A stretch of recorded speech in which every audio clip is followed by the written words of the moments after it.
Project का कर रहे थे हम लोग।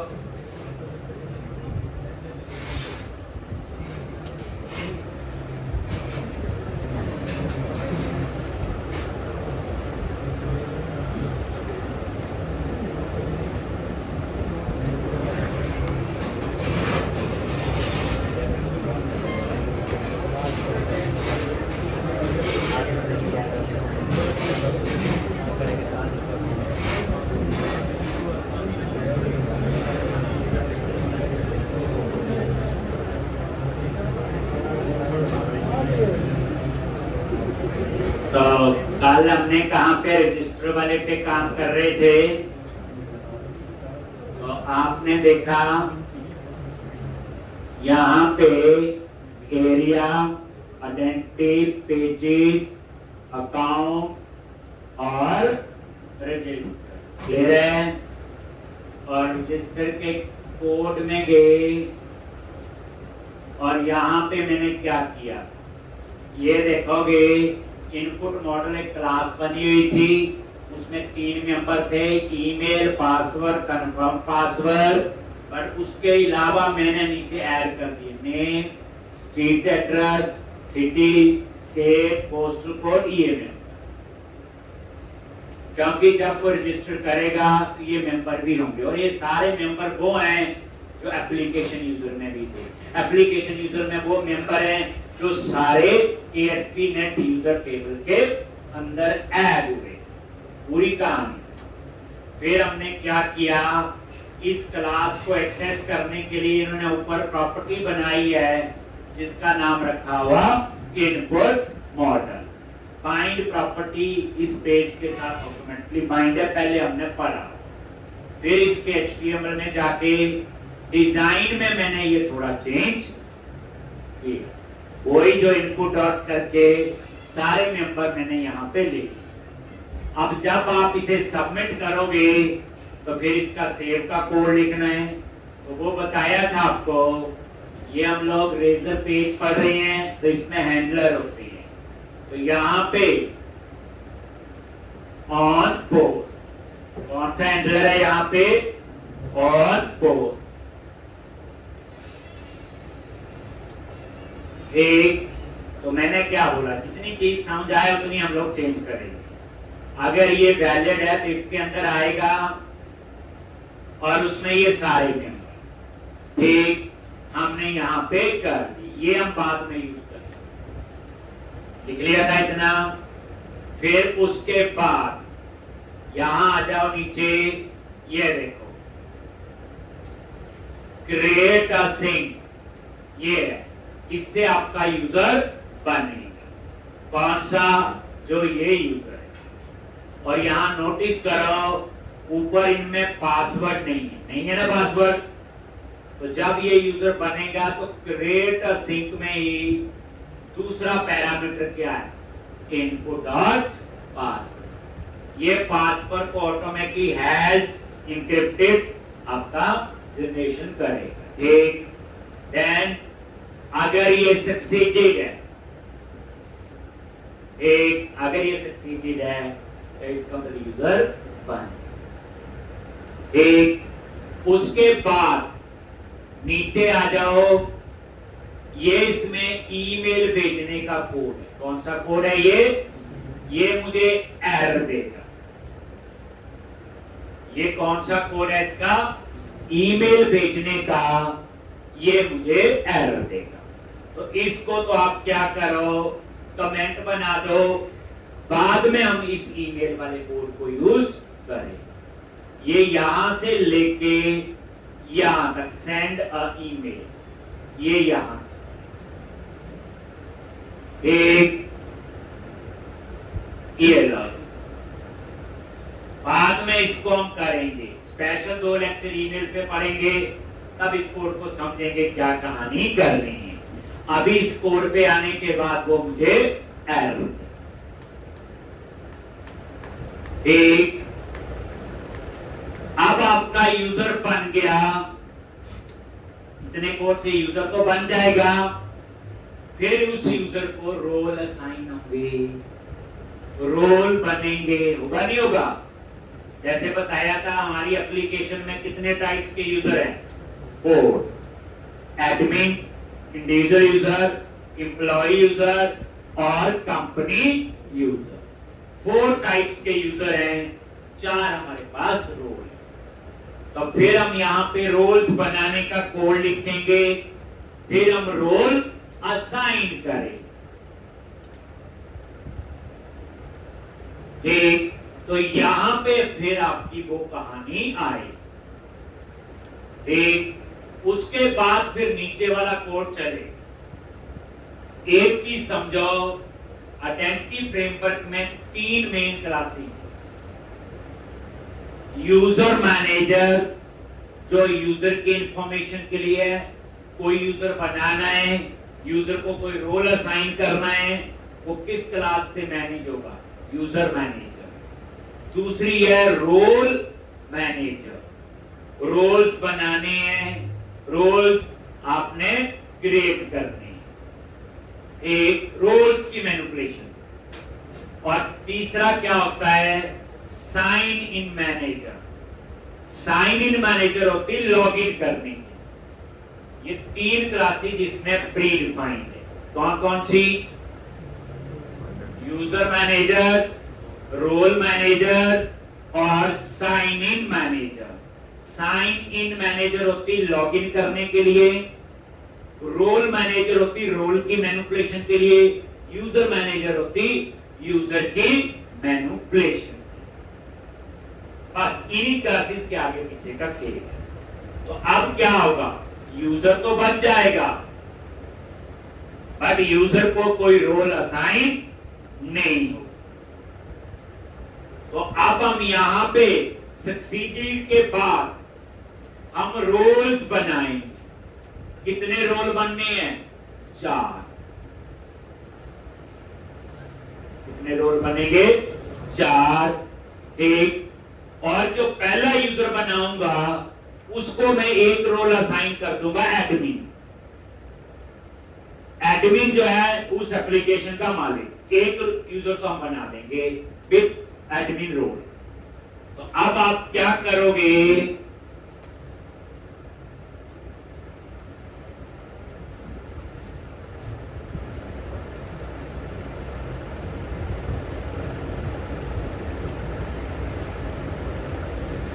एक, तो अब यहां पे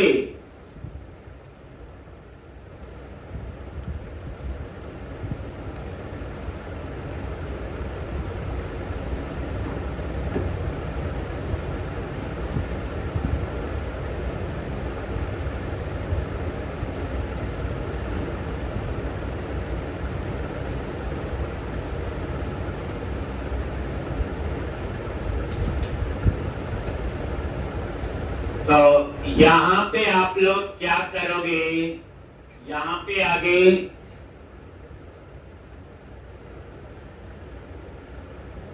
तो रोल्स के लिए तो ऊपर देखो रोल मैनेजर है कि नहीं। ये देखो ऊपर जाओ, साइन इन मैनेजर है लॉगिन के लिए, यूजर मैनेजर है, बट रोल मैनेजर नहीं है।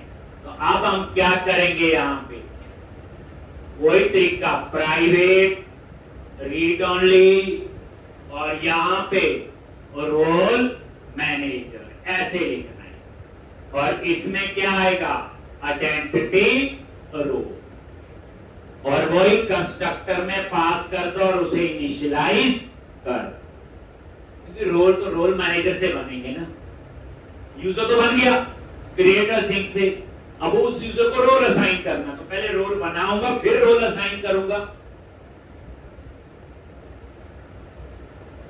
अब प्रोजेक्ट के अंदर रहना पड़ेगा, पूरा डीप पता होना चाहिए।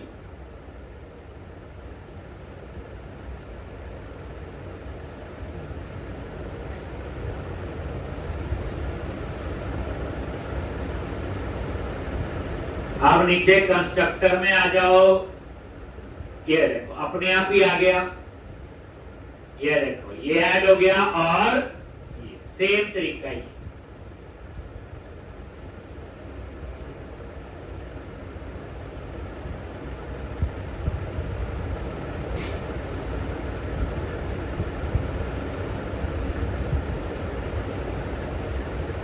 ये ऊपर ऐड किया, उसके बाद ये कंस्ट्रक्टर में पैरामीटर में ऐड हो गया, और उसके बाद ये नीचे जाके क्या हो गया, वही तो स्टेप्स। एक तो अब हम लोग रोल बनाएंगे। अब ये रोल 4 फिक्स है, तो मैं इसके लिए कभी भी हम मैजिक स्ट्रिंग नहीं लिखते, बताया हुआ पहले भी। हम वो क्या करेंगे, यूटिलिटी वाले प्रोजेक्ट में जाके एक स्टैंडर्ड डिक्शनरी नाम से हमने क्लास बनाई हुई है, वहां पे हम 4 रोल बना लें।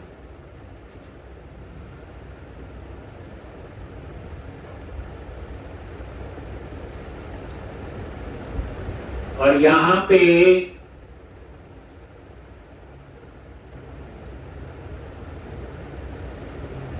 यूटिलिटी वाले प्रोजेक्ट पे जाओ, sd.cs, जैसे ये बनाए थे। अब यहां पे रोल, ठीक, तो ये 4 आपने बनाने, 4 ही ऑप्शन है, कैसे कैसे रखोगे।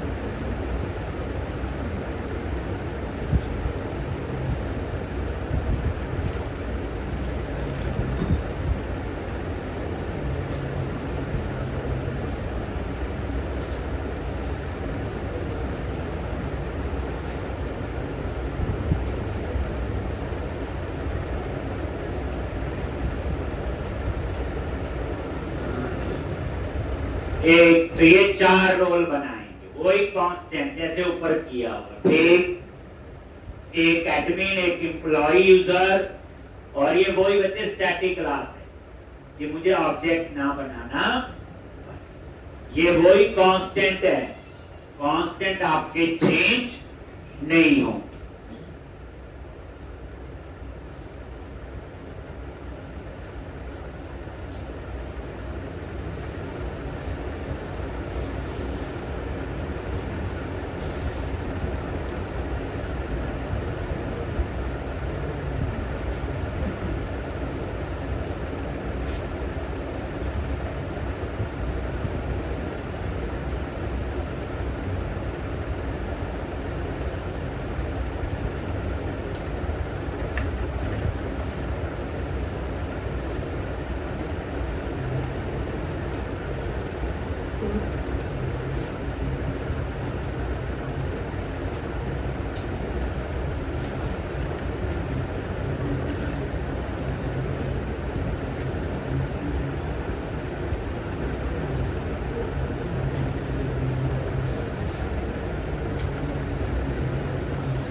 एक, अब यहां पे ये 4 समझ गए, तो ये कांस्टेंट पता है ये क्यों लिए, क्योंकि हम जब रोल चाहिए होगा तो हम ये चीजें यूज करेंगे, ठीक, तो ये मैजिक स्ट्रिंग नहीं लिखेंगे डबल कोट्स, लेकिन डाटाबेस में तो यही स्टोर हो।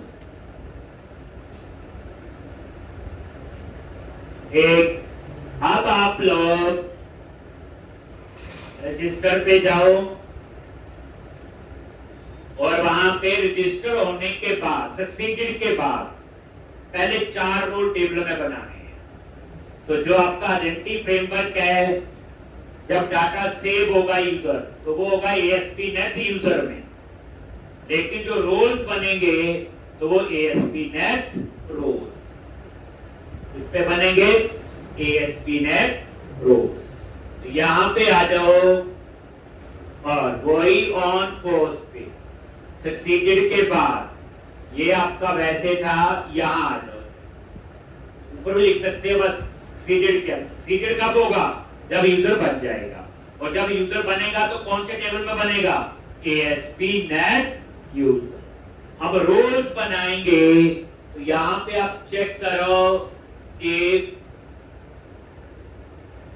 एक not await underscore role manager dot role exist, कौन सा, यहां लिखा SD डॉट रोल एडमिन।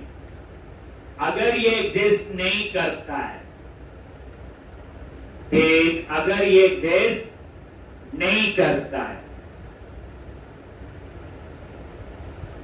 तो वो इफ के अंदर आएगा, await role manager dot role exist sync. अगर ये रोल एग्जिस्ट नहीं करता है तो वो इफ के अंदर आएगा,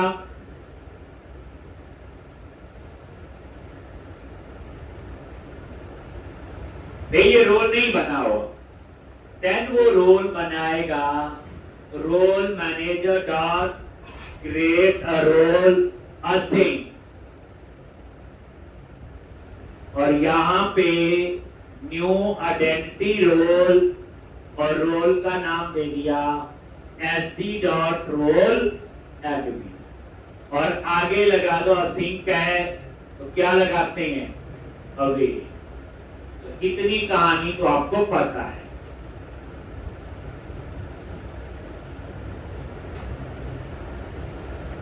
रोल मैनेजर डॉट क्रिएट।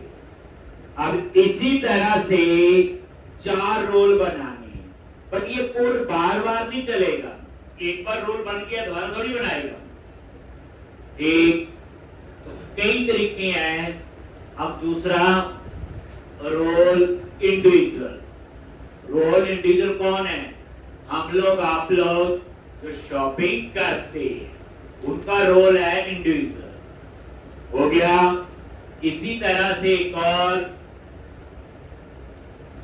तीसरा रोल एम्प्लॉय।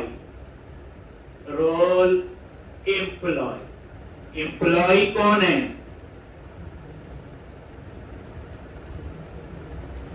एक एडमिनी, एडमिन ने जो यूजर बनाए होंगे जो एडमिन की जगह अपना काम करे, यही होंगे एम्प्लॉय। इसी तरह से लास्ट क्या बचा, रोल कंपनी। ये कंपनी का यूजर होगा जो क्या करेगा, बल्क में ऑर्डर दे सकता है। बस 4, तो मैंने ऐसे लिख दिए, उसके लिए स्क्रीन बनाने की जरूरत नहीं। पता ये रोल कितने होंगे, 4 होंगे, 2 होंगे, 1 होंगे, 6 होंगे, तो वो हम लोग यहां लिख सकते हैं। मतलब ये हर तरीका पता होना चाहिए। तो सबसे पहला काम क्या होगा, क्रिएट अ सिंक से यूजर बनेगा ASP.NET यूजर टेबल में। उसके बाद सक्सीडिंग में इफ के अंदर आएगा, ये 4 रोल बना दे और ये बनेंगे ASP.NET रोल। और हम चाहते हैं जो पहला यूजर बने उसे हमने एडमिन रोल असाइन कर दिया, तो उसके लिए तीसरा टेबल आ जाएगा ASP.NET यूजर रोल, किस यूजर को कौन सा रोल असाइन है। तो अब इस चक्कर में आपके 3 टेबल यूज होंगे, ASP.NET यूजर, यूजर की इंफॉर्मेशन के लिए, ASP.NET रोल्स, रोल्स की इंफॉर्मेशन के लिए, ASP.NET यूजर रोल, किस यूजर को कौन सा रोल असाइन है। तो 3 टेबल में 2 का काम तो आपका हो गया, ये लो। अब यहां पे ये वाली लाइन हम एक बार चलाएंगे, add admin role to use. बाद में हम लोग इस लाइन को क्या बना देंगे, कमेंट। एक बार ही चलाएंगे, क्या लिखोगे, await underscore user manager, user को रोल असाइन करना है, डॉट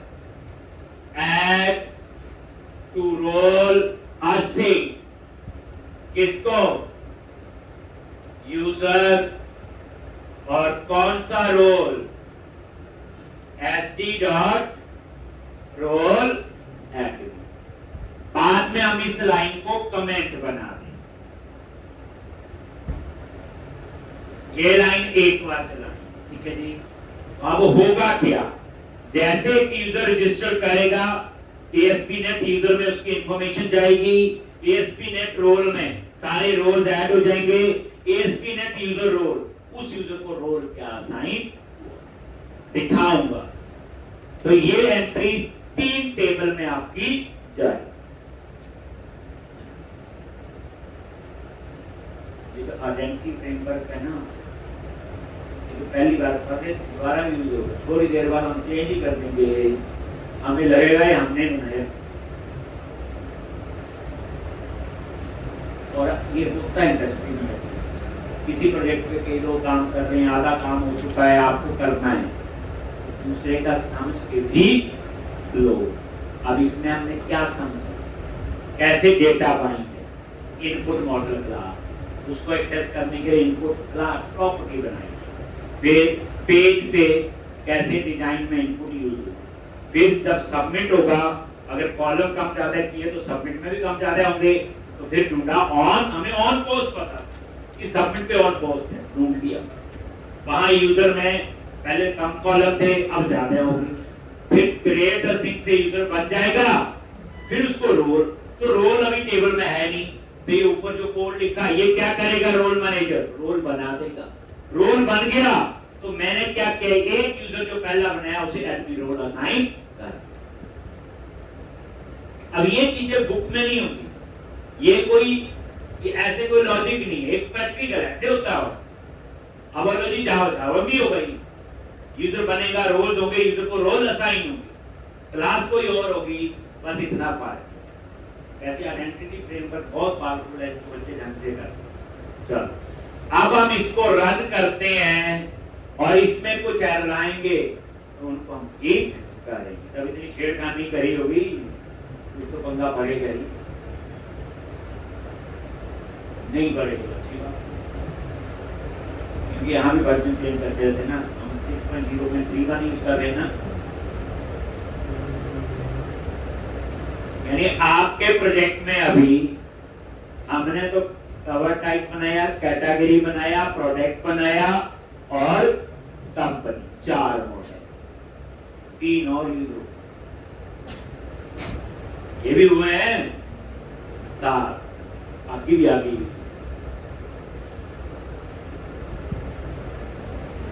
जब आप आइडेंटिटी फ्रेमवर्क का सारा कोड अपने हिसाब से चेंज कर दोगे तो इसमें सारा आपने बनाया, फिर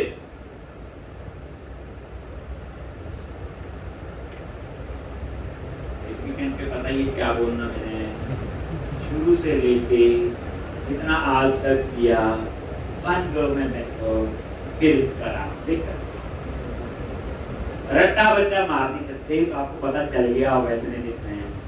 रट्टे वालों का काम तो खत्म है, ऐसे लिखना देख के नहीं, आपको फ्लो समझना पड़ेगा, कंसेप्ट समझना पड़ेगा, कोड तो आपको आता है। ये लो रजिस्टर पे क्लिक करें और पहली एरर आ गई। पहले एरर देखो, ये एरर है रोल मैनेजर। अब हुआ क्या, रजिस्टर में पहले से तो रोल मैनेजर ऐड नहीं था, हमने किया भी है। तो अब आपको क्या करना है, program.cs फाइल में, मेन प्रोजेक्ट में जाओ, program.cs, और ये देखो program.cs में ये चीज है, इसको चेंज करेगी, क्योंकि यहां सिर्फ क्या लिखा हुआ, आइडेंटिटी यूजर। ये क्यों, ये देखो ऊपर जाओ तो ये आइडेंटिटी यूजर का तो लिख दिया, बट आइडेंटिटी रोल का वहां नहीं लिखता, और हम इसको यूज कर रहे हैं। तो अब इस लाइन को क्या करो, बना दो कमेंट, और इसकी जगह थोड़ा सा आप लोग चेंज करेंगे, यानी इसमें रोल भी ऐड करें। क्या लिखोगे?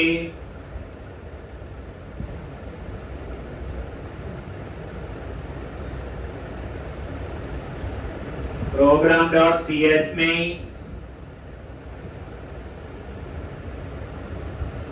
तो builder.services.add identity यहां पे builder.services.add identity और यहां पे identity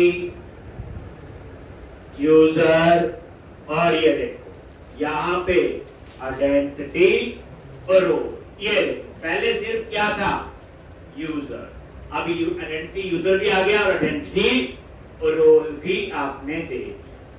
ठीक, और यहां पे ऐड डिफॉल्ट टोकन प्रोवाइडर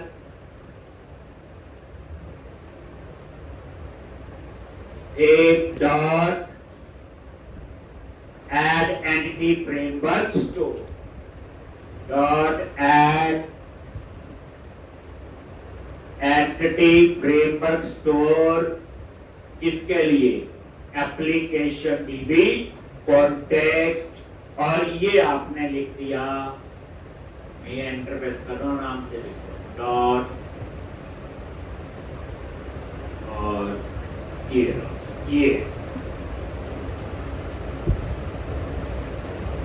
ये चेंज करके आपने लिखा ऐड एंटिटी फ्रेमवर्क स्टोर यही यूज किया।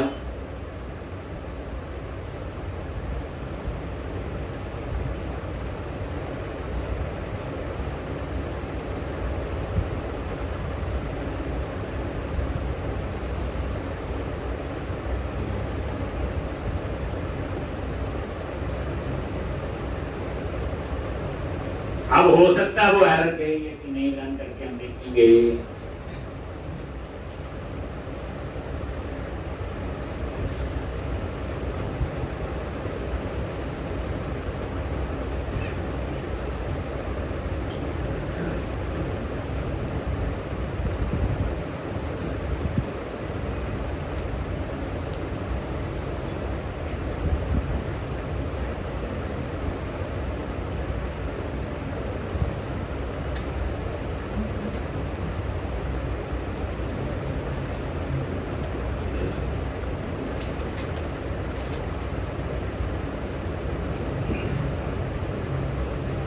लिख लिया।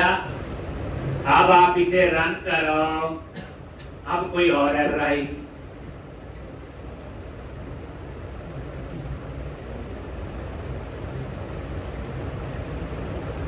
लो जी, आग आ गई मैप रेजर पेजी।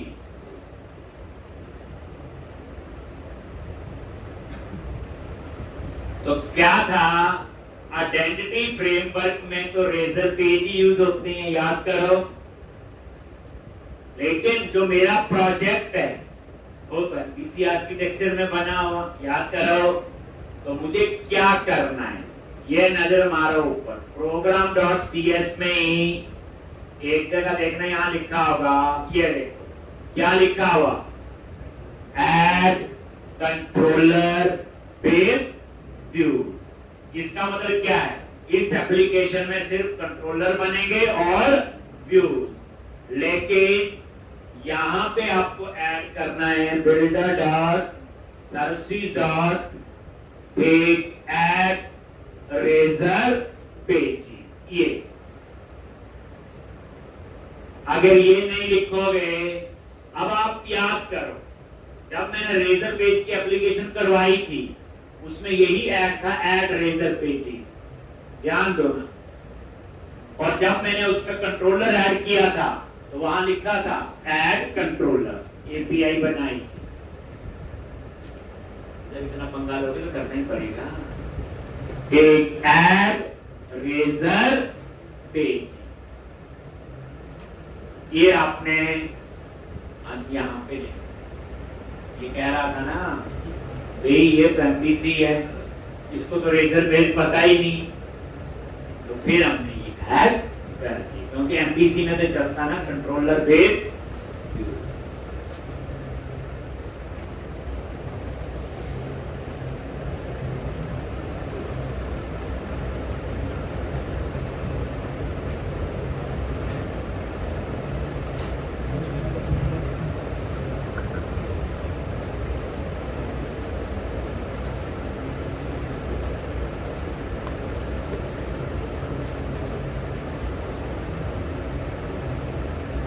आप रजिस्टर पे क्लिक करेंगे, अब तक कोई और एरर है, ये लो जी,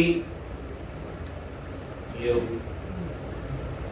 अब एरर आ गई आई ईमेल सेंडर। अब जो ईमेल का कोड तो कमेंट बना दिया लेकिन कॉन्फ़िगर नहीं किया, तो मैं क्या करूंगा, अभी ईमेल का कोड नहीं मैं लिखूंगा, मैं खाली स्ट्रक्चर बना के छोड़ दूंगा ताकि ये एरर ना आए। ऐसे ये था ना बच्चे, यहां पे ये देखो आई ईमेल सेंड, या तो मैं इसको भी हटा दूं,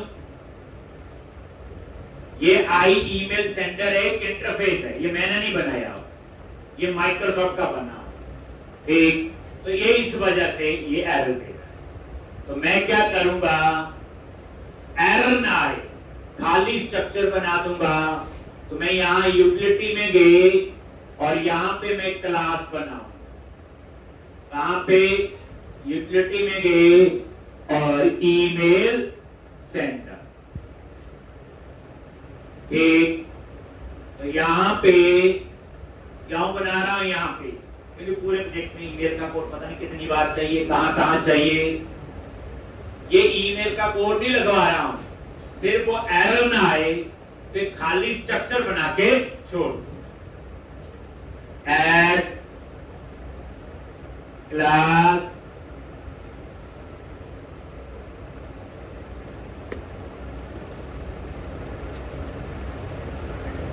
और यहां पे ईमेल सेंडर नाम से आपने क्लास बना, सिंपल क्लास है, ईमेल सेंडर यूटिलिटी वाले प्रोजेक्ट के। और ये देखो पब्लिक, और यहां पे इनहेरिट कर दिया आई ईमेल सेंडर। अब ये जो आई ईमेल सेंडर इंटरफेस है ये मैंने नहीं बनाया हुआ, ये बना हुआ, तो इसके लिए क्या करोगे, यहां पे एक पैकेज इंस्टॉल करना है, यूज लोकल 6.0.31 ही है ना, तो यही पैकेज इसमें इंस्टॉल कर दो, एरर चली गई, ये नाम है, यहां से नहीं देखना तो ये देख लो, यहां पे आ गई, ये वाला पैकेज बच्चों 6.0.31 यूज करते हैं, तो ठीक, अब वो एक इंटरफेस है, मैंने नहीं बनाया, बना हुआ आई ईमेल सेंडर, जिसकी वजह से वो एरर आ गई।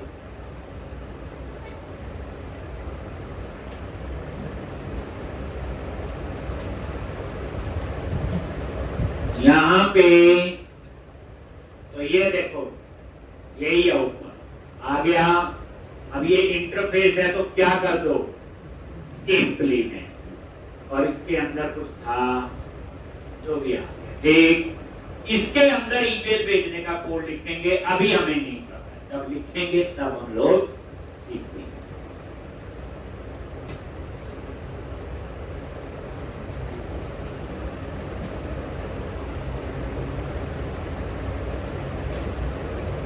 ठीक है जी, लेकिन आपको पता है ये काम तभी करेगा जब हम इसे program.cs में ऐड करेंगे, जैसे हम इंटरफेस और क्लास ऐड करते हैं।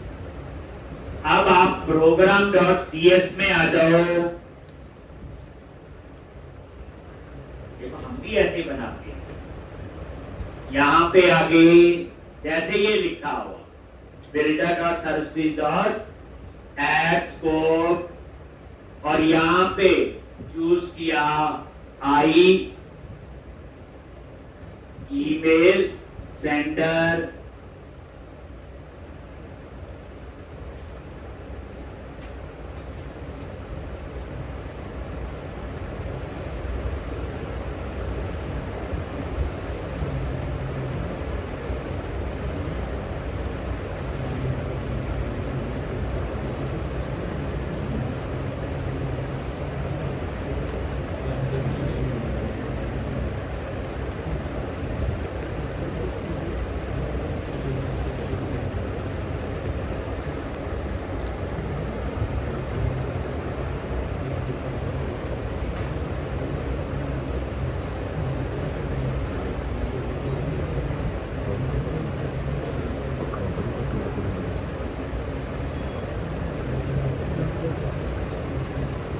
एक। अब आप रन करो, क्या वो एरर एक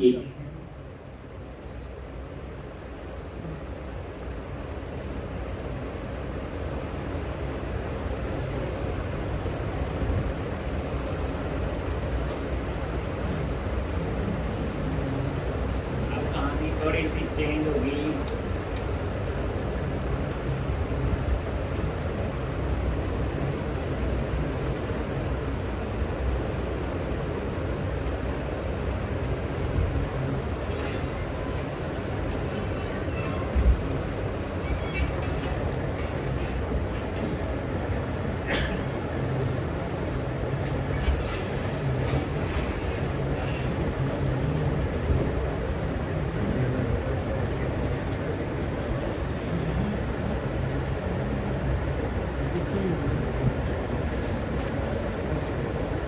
ये देखो, रजिस्टर पे देना, कोई एरर नहीं। ठीक है जी, ये देख लो सारा। अब यहाँ फर्स्ट यूजर हम बना रहे हैं, तो यहाँ पे तो नेम दे दो कुछ भी, और पहला यूजर एडमिन बनाना है तो मैंने एडमिन लिख दिया। एड्रेस,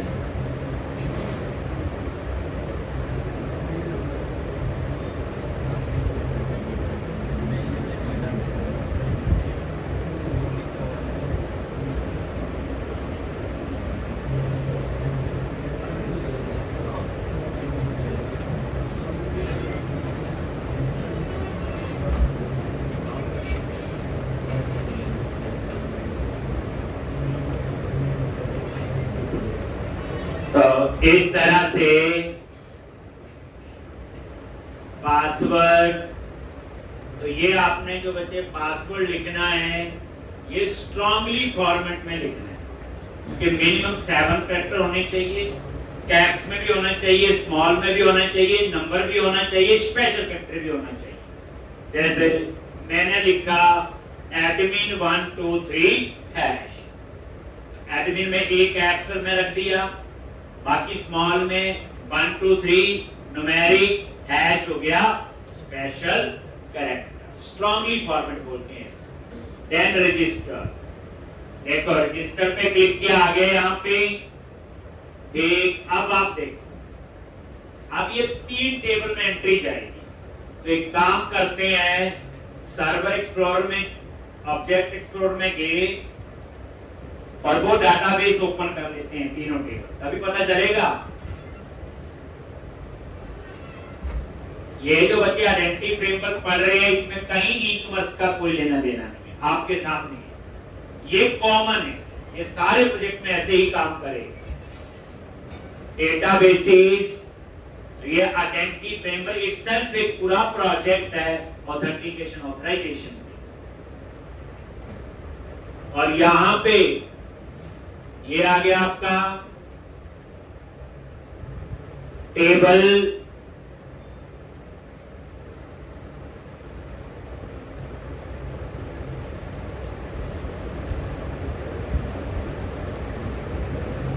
प्रैक्टिस कर लेंगे बच्चे, 4-6 बार भी करो, बार करो, समझ के लिखो, क्योंकि आजकल आईटी में सरवाइव करना इतना आसान भी नहीं है। थोड़ा सा आज का डाउनफॉल है, मैं पहले बता देता हूँ आपको।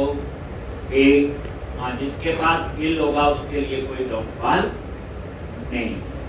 कोई कंपनी अगर भेजती है रिसोर्स को, अगर वो होगा कंपनी उसे नहीं भेजेगी तो कंपनी बंद हो जाएगी।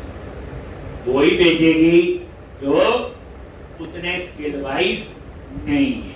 तो इसलिए अपना जो स्किल है वो होना चाहिए। और आजकल तो कोई रख ले वही बहुत है, पैसे तो और पैकेज तो बात की बात है एक, और जब अच्छा करते तो सब मिलता है।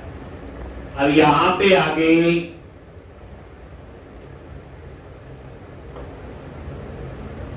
ASP.NET users, right click, view data.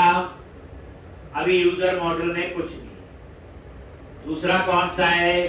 ASP.NET roles, view data, यहां भी कुछ नहीं। तीसरा है ASP.NET यूजर रोल्स और व्यू डेटा। इसमें तीनों टेबल खाली। अब आपने तीनों ओपन करके रख लिए, मैं अभी दिखाऊंगा। तो अब क्या करो,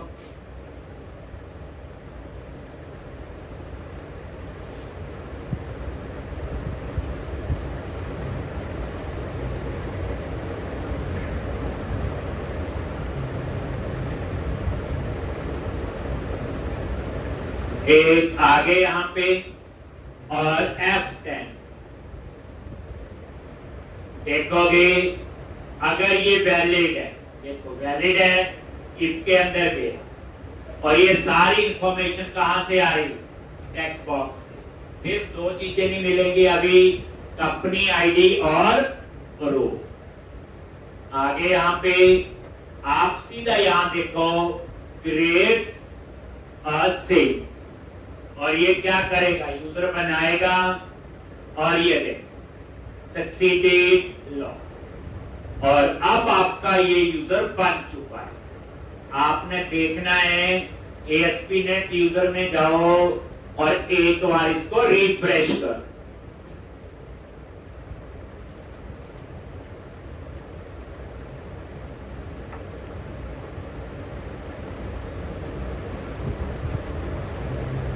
ये देखो एक यूजर बन गया।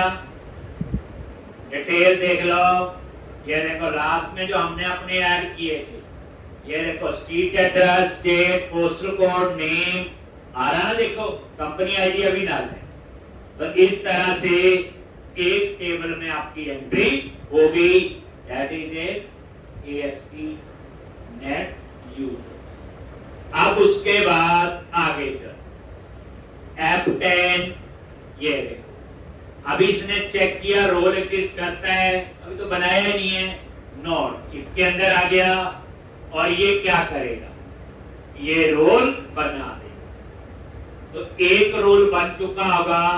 ASP.NET रोल में आ जाओ और रिफ्रेश करो।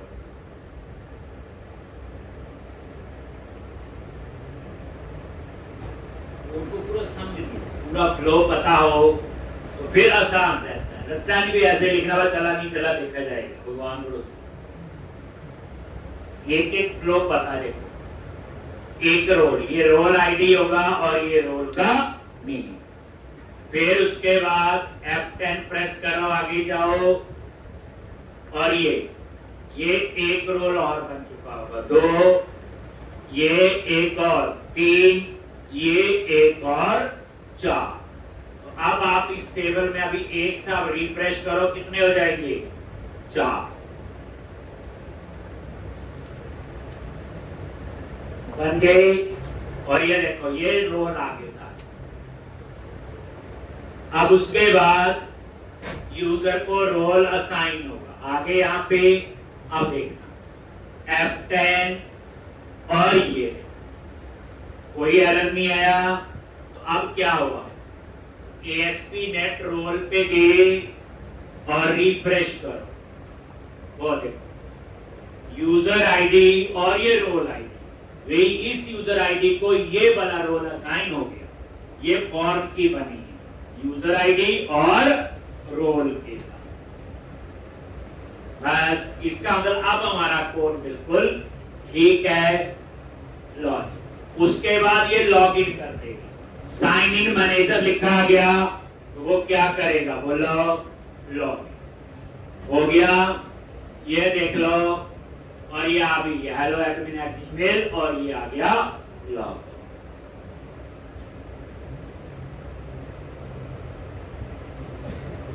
क्लियर है जी। ये लॉग आउट भी बच्चे काम करता है, इसका भी कहानी आगे दिखाएंगे आगे। तो अब यहां पे देखो, ये सारा हो गया। पहली बात, इस लाइन को क्या बना दो, कमेंट, क्योंकि एडमिन रोल वाला भी एक ही यूजर बना। टेस्ट हो गया, फिर पुटी। अब उसके बाद आगे की कहानी क्या हो गया, यूजर बनना शुरू हो गया, रोल असाइन हो गई, कोड आपको समझा। अब नेक्स्ट प्रोसेस क्या है, नीचे ड्रॉप डाउन लिस्ट लगानी। जो रजिस्टर कर रहे हैं पहले कहानी समझो, बाकी बात बाद की बात। तो 3 टेबल में एंट्री होगी। देखो कोड लिखने से पहले पता था ऐसे होगा, वैसा कोड अपने लिखा।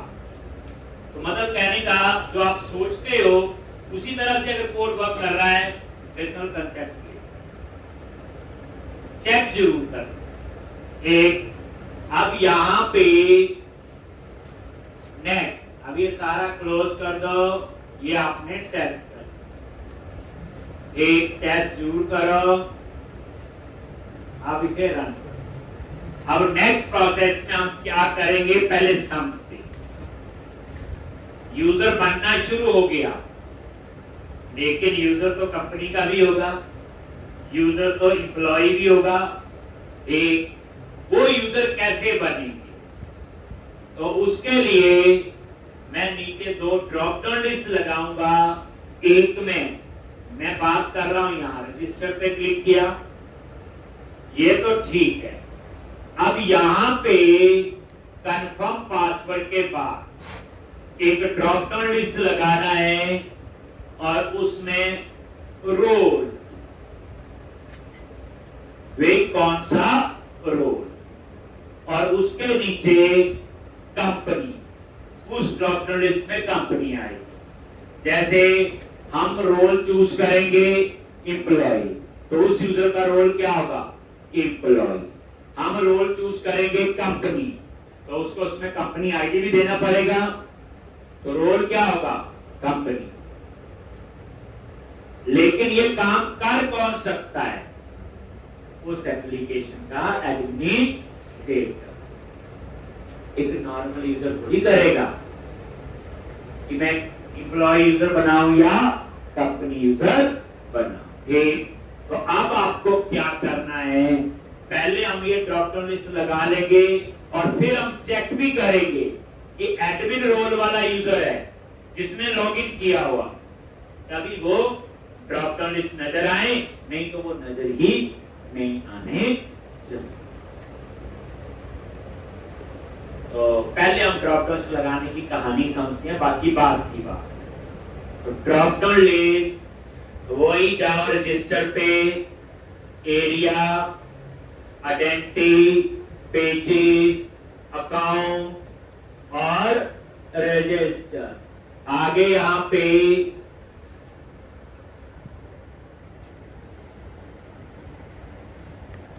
और यहां पे हम बात कर रहे हैं इनपुट मॉडल क्लास, और इसमें इसी के अंदर जहां कस्टम मेंबर थे, इसी के नीचे हम 2 कलेक्शन बनाएंगे।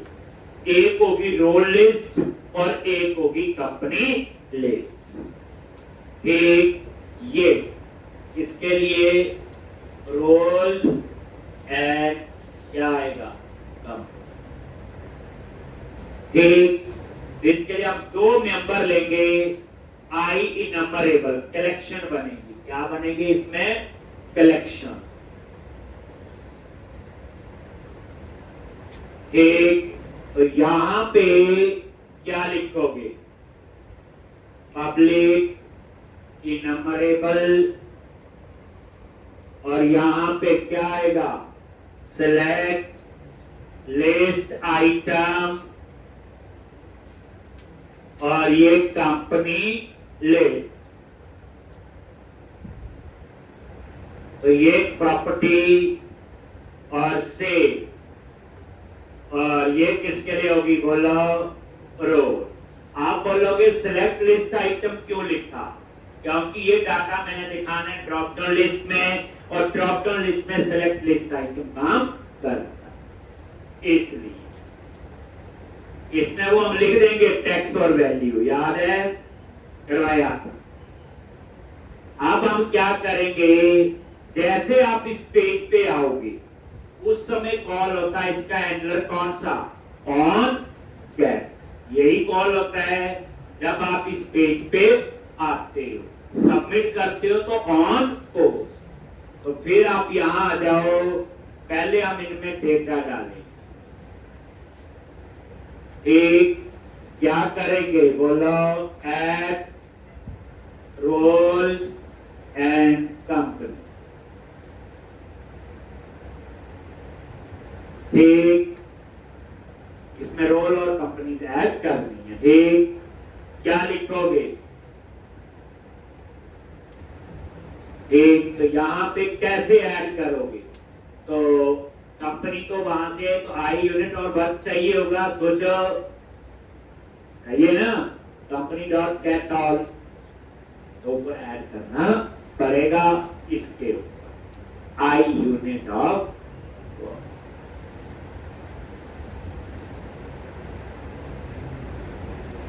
क्या करोगे, ऊपर जाओ और यहां पे private read only I unit of work, ये आ गया। और यहां पे कंस्ट्रक्टर में आ जाओ और आई यूनिट ऑफ वर्क, और उसके बाद यहां पे ये इनिशियलाइज कर, याद ही है ये तो।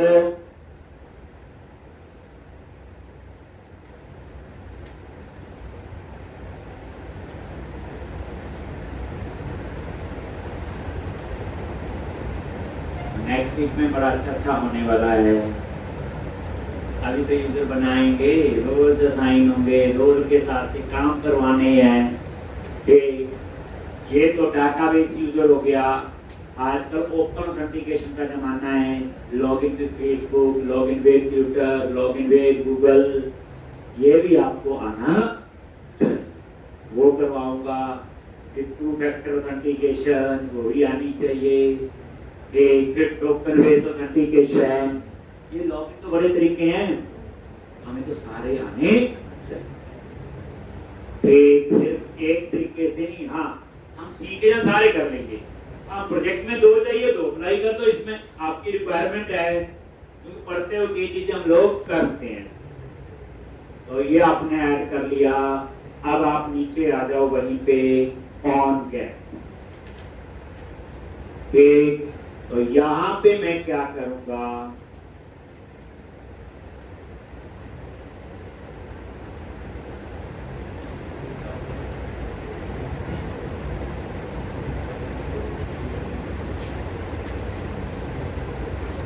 तो यहां पे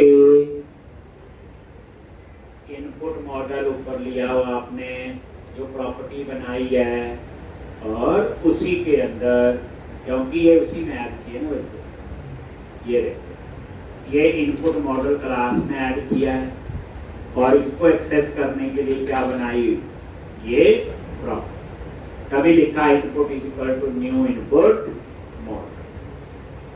आगे यहाँ पे सबसे पहले कंपनी लिस्ट और unit of work dot company dot get all dot select, और यहाँ पे company list is equal to new select list item.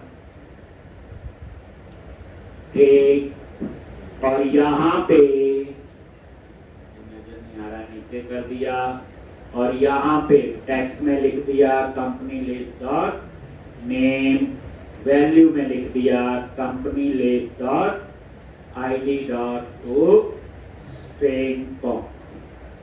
तो ये सारी कंपनीज है।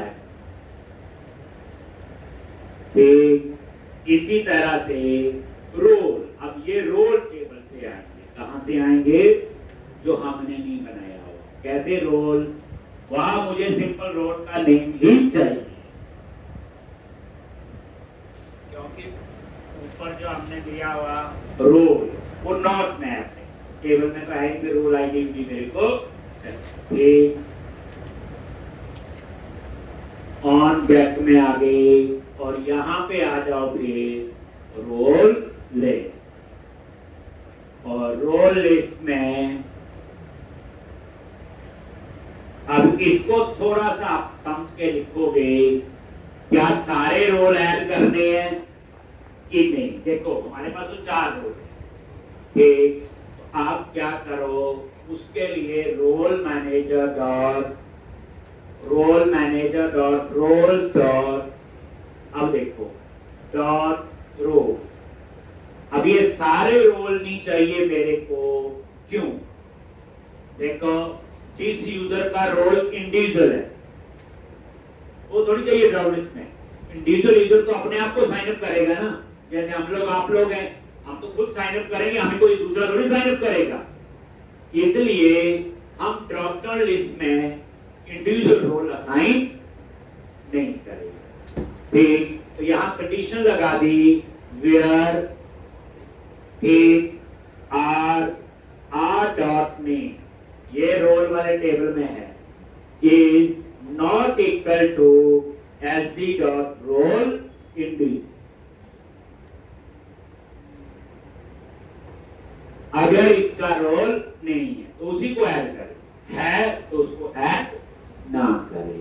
इसका मतलब है 4 में से 3 रो। अब क्लाइंट बोले नहीं, एडमिन को भी नहीं कोई और बना सकता, तो साथ में एंड या और करके वो भी लिख दो, वो रिक्वायरमेंट है। ठीक, तो ये आपने यहां पे लिख दिया। फिर उसके बाद डॉट सिलेक्ट, और इसमें सिर्फ रोल का नेम ही चाहिए मेरे को। डॉट सिलेक्ट आर और आर डॉट नेम। जैसे हम सीक्वल की क्वेरी में स्पेसिफिक मेंबर चाहिए हो, सिलेक्ट स्टार की जगह कॉलम के नाम देते हैं। ये सिलेक्ट में मैंने बोला मुझे सिर्फ रोल का नेम ही चाहिए और कुछ भी नहीं चाहिए। डॉट सिलेक्ट, अब क्या होगा? एक role list is equal to new select list item, ये सिलेक्ट एंटर प्रेस कर दिया, और यहां पे क्या लिखोगे? टेक्स्ट, और ये रोल, और वैल्यू में भी हमें रोल ही चाहिए। आरएल में क्या आ रहा है बोलो? रोल का नेम।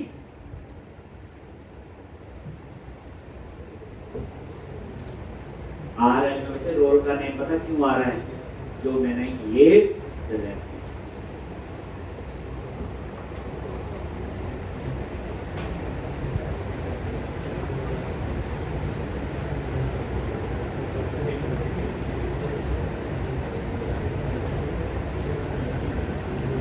तो देख लो, अगर सिलेक्ट में स्पेसिफिक मेंबर चाहिए तो ये सिलेक्ट लिख देते हैं।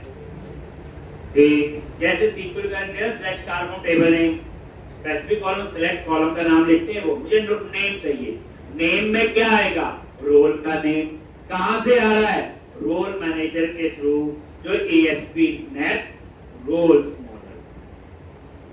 इसलिए टेक्स्ट और वैल्यू में मैंने आरएल लिख दिया, क्योंकि इसमें सिर्फ रोल का नेम ही आया। और ये देखो, ये मैंने रोल का नेम इसलिए लिया, आप यहां नजर मारोगे ऊपर, तो जो ये हमने